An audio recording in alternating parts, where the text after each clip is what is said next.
Bonjour. Donc, nous nous retrouvons pour ce troisième tuto, ce quatrième tuto de perfectionnement et d'entraînement.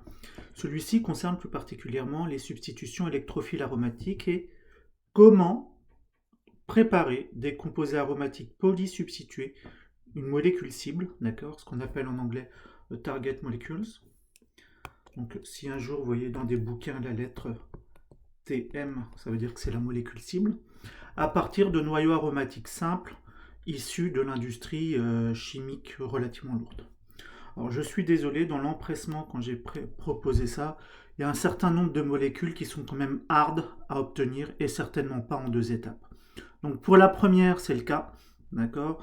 Donc je vais vous dire ce qu'il faudrait faire, mais ça dépasse de très très loin ce qu'on attend de vous. Donc dans cette molécule cible, ce que vous voyez, c'est que vous avez un méthoxy qui est para et ortho directeur, puisque c'est un groupement donneur. Donc donneur s'oriente en ortho para. Et vous avez un groupement nitro qui est accepteur qui oriente en méta. Ce qui veut dire que normalement, si on s'en fie à cela, ce qu'il faudrait faire, c'est mettre le groupement nitro et ensuite introduire le groupement méthoxy. Ce n'est pas infaisable, sauf qu'on n'introduit pas de l'oxygène sous forme électrophile facilement. D'accord ? Le seul moyen d'introduire un oxygène sur un noyau aromatique, c'est de le faire à partir de sel de diazonium. Donc c'est un peu coriace. Donc je vais vous proposer autre chose qui est certainement pas ce qu'on ferait aujourd'hui au laboratoire, puisqu'on a des connaissances quand même qui sont supérieures aux vôtres, heureusement, hein, vous êtes que sur le début. Mais que vous pouvez comprendre. Donc on va partir de l'anisole. On va lui mettre un groupement en para. On va prendre le groupement nitro. Donc vous faites de la nitration avec HNO3, H2SO4, NO2, excusez-moi. Si vous faites une deuxième nitration à ce niveau-là, ce que vous allez faire, c'est mettre le groupement nitro ici, puisque ce sera en ortho du groupement donneur méthoxy et en méta du groupement accepteur. Donc c'est certainement pas ce que vous voulez. Donc ce qu'on va faire, c'est réduire le groupement NO2 en NH2. Ce groupement NH2 est plus donneur que le groupement méthoxy, c'est-à-dire que c'est lui qui va l'emporter. Ça, c'est vraiment du programme de L3. Donc, si vous faites la nitration sur ça ou un de ses dérivés, vous allez arriver à NH2, NO2, méthoxy. Et ensuite, il vous faut vous débarrasser du groupement NH2. En gros, le groupement NH2 est un groupement fantôme. Vous l'introduisez pour orienter là où vous voulez. Et après, il faut s'en débarrasser. Donc, vous faites ce que je vous propose en fonction de vos connaissances, c'est sel de diazonium, Sandmeyer, et ensuite le dérivé bromé, vous allez le transformer en organomagnésiens.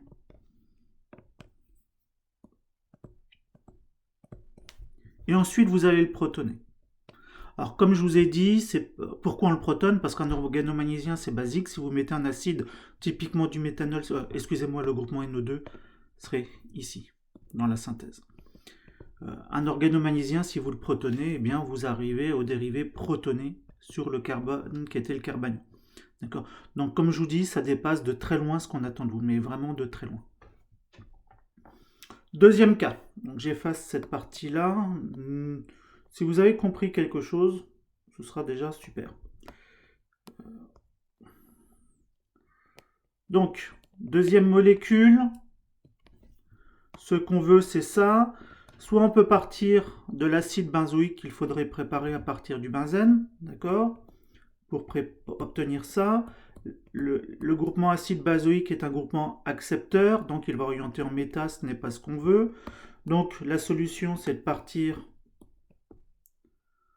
de l'anisole, d'accord, sur lequel on va introduire le groupement CO2H+, qui est obtenu par protonation de l'acide de l'anhydride carbonique, autrement appelé CO2. D'accord? Donc vous arrivez à COO H+, forme mésomère qui sera la forme active.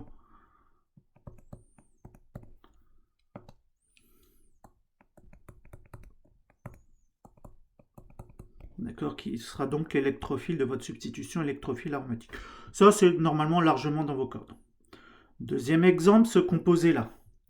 Soit on part du noyau aromatique monosubstitué par le groupement acétyl, soit on part du noyau aromatique substitué par le groupement SO3H. Dans les deux cas, ce sont des groupements accepteurs, donc je dirais peu importe. D'accord? Donc ce que je vous propose pour préparer ça, c'est vous partez du benzène, vous passez par ça, et vous obtenez ça, ou vous passez par l'acide sulfonique, et vous arrivez ici. Donc en gros, soit vous faites une acétylation de Friedel et Crafts, d'accord? Ce sont les étapes, les réactifs 1. Soit vous faites une sulfonation, ce sont les réactifs 2. 1. Il faut donc introduire le groupement plus. Lui provient, donc ça, ceci est une flèche de rétrosynthèse, ça vous dit comment ce réactif, cette molécule est obtenue à partir de ça. C'est le sens inverse de la synthèse. C'est obtenu à partir du dérivé halogéné, il faut donc enlever l'halogénure, donc on va lui rajouter un acide de Lewis, AlCl3, PbR3, ZnCl2, j'en passe et des meilleurs. Ou vous allez faire la sulfonation avant ou après, et pour ça il va falloir introduire le groupement SOOH+, qui lui est obtenu à partir de l'anhydrite sulfurique, en milieu acide fort, typiquement de l'acide sulfurique.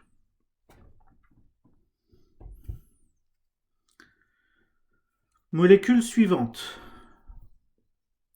Le para-bromo-benzonitrile. Donc, le brome est un groupement orientateur qui oriente en para. Le cyano est un groupement qui oriente en méta. Pour introduire un groupement cyano sur un noyau aromatique, vous ne connaissez qu'une réaction qui est la réaction de Sandmeyer. Ce qui veut dire qu'il va falloir faire nitration, réduction en NH2, du NH2 en N2+, c'est-à-dire formation du sel de diazonium et de la Sandmeyer, CuCN, en chauffant, qui va vous donner le dérivé cyanique. Ce qui veut dire qu'il faut introduire le groupement NO2. Donc quelque part, cette molécule provient d'une manière ou d'une autre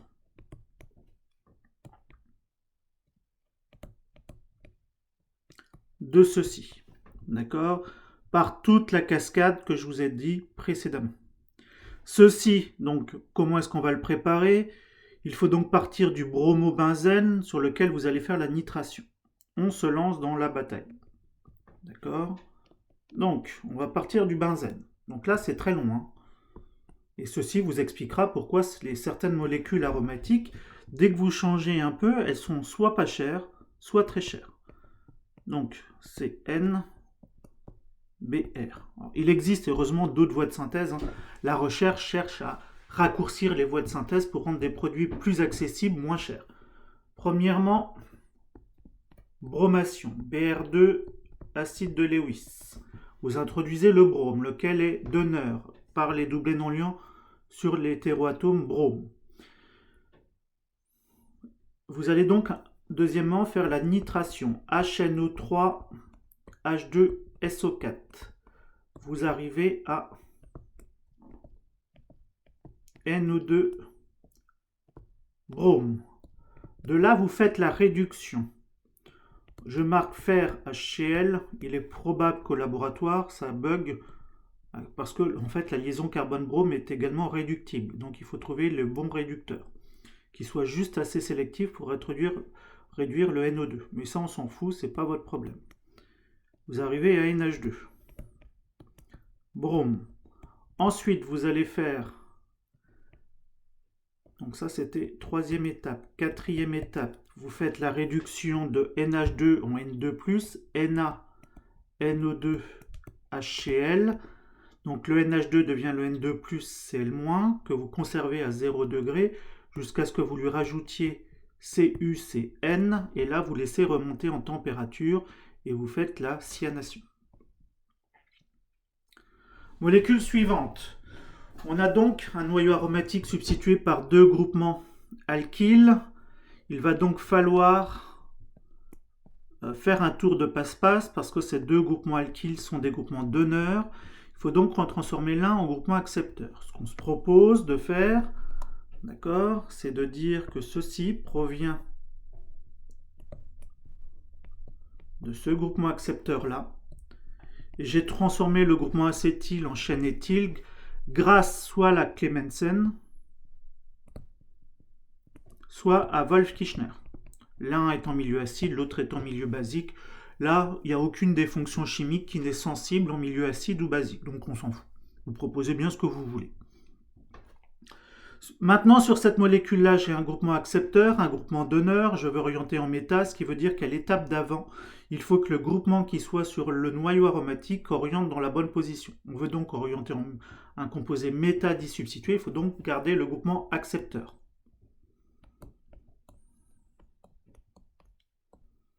D'accord? Et là, par exemple, je propose iodure d'isopropyl avec un acide de Lewis ou l'isopropanol en milieu acide ou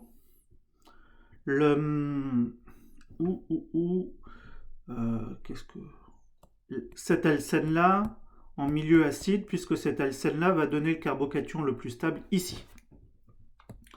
Ce composé là à partir du benzène va être préparé en présence de chlorure d'acétyl plus d'un acide de Lewis. Le jour de votre examen, je veux qu'on me liste, qu'on me donne des acides de Lewis. On ne vous demande pas le prix, on vous demande d'en proposer. Et là, également, comme tout à l'heure, en fait, je m'étais un peu emballé. Pour vous, si orienter à partir du méthoxy en méta, c'est pas à l'ordre du jour pour vous. D'accord? Donc je suis désolé, ceci n'est pas au programme. Voilà.